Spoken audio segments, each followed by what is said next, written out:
Welcome to Tom's Warhammer Minis. The Cathay and Sky Lanterns are a truly remarkable piece of engineering, allowing strategic observation and tactical airstrikes against chaos and the other terrors of the old world. Games Workshop have created a truly magnificent centrepiece here that at 36 centimeters tall, it truly towers over the tabletop. Whether you are collecting this army or not, this is a true painting challenge for all hobbyists. In this tutorial, I'm going to showcase a unique take on the model. While most hobbyists are painting it in the box art Total War colour scheme, I instantly imagined it as a traditional and rather glorious lantern. I'm going to showcase bit by bit how I brought this wonderful model to life. For information, it was primed in White Scar and is using entirely Citadel paints, but mostly in the contrast painting method. For sub-assemblies, I built the 5 characters and kept them separate. So grab those hobby brushes and let's get hobbying.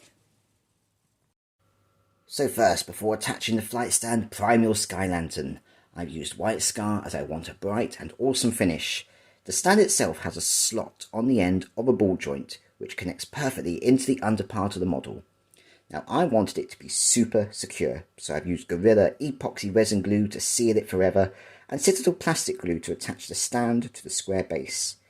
The most important part of tackling any model is to know which parts to paint first. A model of this vast scale presents an interesting challenge. We don't want to accidentally rub off any of our work by holding areas we've done already. So I recommend starting with the top of the lantern first, then moving on to the wings and the bomb rack. This allows us to hold the central part of the model for more precision. Finally, we can paint the main cockpit itself while holding on to the flight stand. I would also highly recommend keeping the individual characters separate for painting ease. Now we want a good foundation for our red. Using a roughly 4:1 mix of Flesh Terror's Red to Lamia Medium, we're essentially just getting a red colour. We're not looking to be too neat, but it's always good practice. When it's dry, it's going to look rather blotchy. What it will do is easily highlight and pinpoint every edge. So using Mephiston Red, base coat the curved areas, and Evil Sunz Scarlet for those thinner, raised areas. With the Flesh Terror's Red underneath, you shouldn't need more than 2 coats for a solid base colour. We can also leave the edges in our first colour so we can easily see and target those areas for some precise dry brushing next. With our base coat red colours in place, it's time to make these colours pop. Start with a heavier than normal dry brush of Fire Dragon Bright. This orange is a perfect subtle highlight that brings out a warmth to the lantern. You're looking at around 3 to 4 brush loads per section of dry brushing for a solid highlight. To make that orange pop even more in the sharpest areas that light would catch, I've used a gentle dry brush of Lugganath Orange, a much stronger and brighter colour to showcase the edges of the red lantern more. To make the red pop even further, create a rough mix of a 6:1 ratio of Lamia Medium and Blood Angel's Red, and paint this all over. The thinness of the mix will provide a rich shade, and the Lamia Medium will also act as a thin varnish. The highlights will darken, but we can brighten them up when it's fully dry with an extremely gentle dry brush of Lugganath Orange. The wings are next, but as there is wood supporting them as well as being the internal structure of the centre, it's a good opportunity to paint it all for colour consistency. Base coat your wood with a roughly 2:1 ratio of Snakebite Leather and Lamia Medium. With my Sky Lantern being mostly red with golden details, I want the wings to stand out. I've gone down the triadic colour scheme theory to help the colours contrast perfectly. Here I've base coated them in Talassar Blue. With those colours base coated, we're going to push them further. Create a 2:1 mix of Lamia Medium and Wyldwood and paint this all over the wood for a rich, warm finish. Next, take Ultramarines Blue and with a small amount of Lamia Medium to help with the flow of paint, put this all over the Talassar Blue. For our ropes, we need to be neat and precise.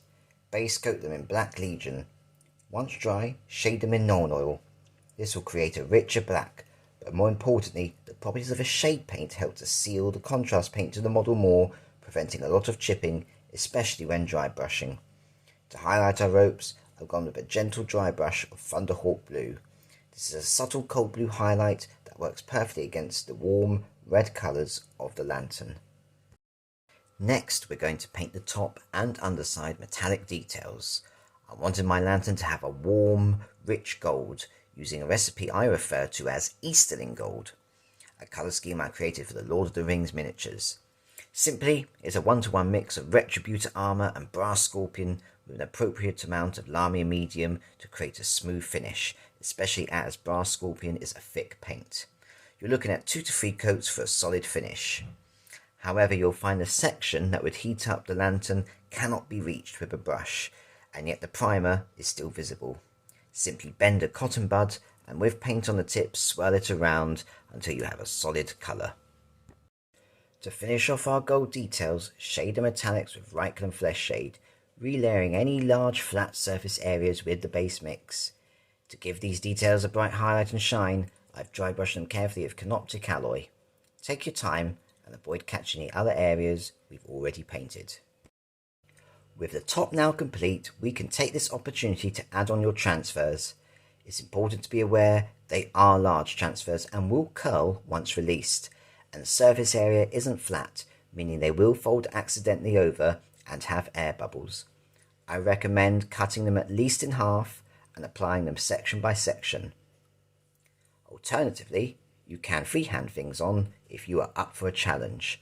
I took the Mao Ying quote from the Arcane Journal and translated it onto Google Translate and carefully freehanded the symbols to truly personalise my model. We can easily highlight these areas with dry brushes. For the wood, I've used Carrick Stone. For our blue, I've used an overall dry brush of Lothern Blue, followed by a more refined dry brush of Baharoth Blue. To make the wings stand out in a rich way, shade them entirely with an even thin layer of Tyrant Blue shade.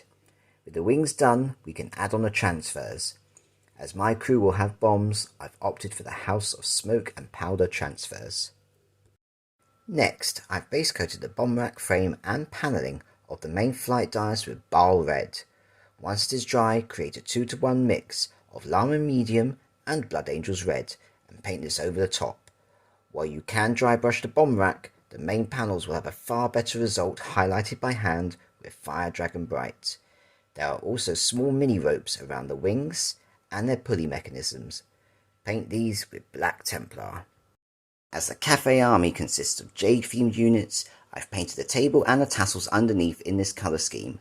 These were done with a 2-to-1 mix of Eldari Emerald and Lamia Medium, followed by a shade of Corellia Green shade and highlights of Gulfsplaster Green. The instrument on the table will be barely visible when the characters are in place, so I've gone for a simple Retributor Armour, Reikland Fleshshade and Liberator Gold highlight scheme. Now's the time to tackle the silver details. Iron Warriors is a perfect smooth base coat, and when shaded with Nuln Oil, leaves a dark metallic finish. A cheeky dry brush of Necron Compound will bring a bright shine to the edges and areas that light would naturally hit. Finally, I've painted the remaining details, both in the schemes I used previously. My Easterling Gold ties the model together neatly, and the blue for the bomb wing-like holders creates more areas of interest and contrast. Our lantern is complete, and before we start on the individual characters, we can use this opportunity to complete the base. Naturally, you can complete it in your own personal style. I want to showcase the beauty of this amazing model while linking it with oriental themes. The texture I've used is a Grellan Badland. When dry, I shaded it with Targor Raid Shade and dry brushed it with Carrick Stone. I've also purchased some mini stone Food Dog Lion statues, which I have primed and painted in the schemes I've used previously. I've also stuck down some lucky Feng Shui coins, themed rocks, static grass, and miniature flowers and roses to create a beautiful Zen environment. It's time to work on the crew. The few box art photos we have show they all have uniform aspects in colour, though I want to slightly alter mine to match the lantern itself. Our red details are painted in Flesh Tearers Red, shaded in Nuln Oil and highlighted with Wild Rider Red. The little studs can be picked out with a bright silver, something like Iron Hand steel. Our blue details were done with 2 individual coats of Assaman Blue and highlighted with Lothern Blue. Finally, we can match the black details to our lantern itself with Black Legion, Nuln Oil shade, and subtle highlights of Thunderhawk Blue. Darko Flesh is the perfect skin tone to bring the grand Cathay miniatures to life, with spot highlights of flayed one flesh. For those hobbyists wanting to paint eyes, a tiny dot of white scar followed by a smaller dot of Abaddon black will cover you. The model's hair, belts, arm leather, they can all be painted in black Templar. Highlights of Dawnstone will help distinguish them from the other black details. Now we can focus on the brown details. Their tunics and tabards can be painted in Skeleton Horde and highlighted in Screaming Skull. We can also apply this to the beak and feet of the Firebird. The bags, the gloves and gunwood can be painted in Garagak Sewer, while the few sticks and crate can be painted in Wyldwood. Karak Stone is a perfect highlight for these details. Finally, there is the coat of the strategist himself.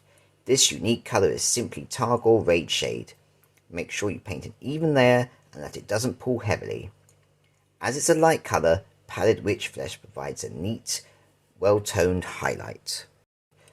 Our metallic details are nice and simple. For the silver, Iron Warriors as the base coat, Nuln Oil as the shade, and Stormhost Silver for a sharp highlight finish. The gold is a classic Retributor Armour, Reikland Fleshshade and Liberator Gold scheme. The lit smoke fuses can be made super simple. Here I've applied a small amount of Magdaroth Flame on the hot lit areas and immediately after Nuln Oil all over. The structure of the smoke can cause paint to pool, so apply a small amount and keep it moving around so it doesn't pool heavily. Finally we have the Vermilion Bird. Using the box art as reference, I painted the back feathers and shoulder feathers in Asman Blue, followed by a shade of Tyron Blue and a dry brush of Baharoth Blue. The reds have two tones. For the main body and head I used Gryph-hound Orange, while the remaining details were painted in Blood Angels Red. I shaded both of these with Casadora Yellow for a richer look, followed with a dry brush of Lugganath Orange. With all the characters now painted, you can glue them to the main gondola dais. Use the box art images to help you determine their correct positions. And there we have it, we're left with a truly incredible looking model. For me, as I painted it, I absolutely marvelled at the sheer magnificence of this model.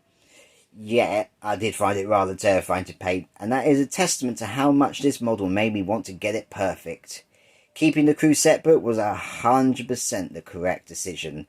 I can't tell yet though if the epoxy resin idea on the flight stand was totally necessary, but I certainly felt more confident handling this model, especially when painting it.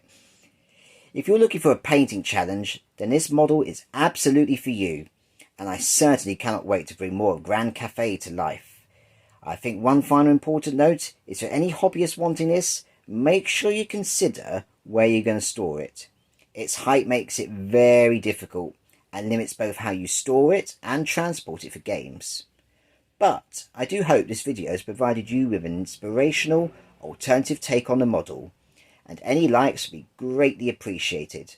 And I would also love to see your take on this incredible model, especially if you use this paint guide, so why not tag me on the Instagram.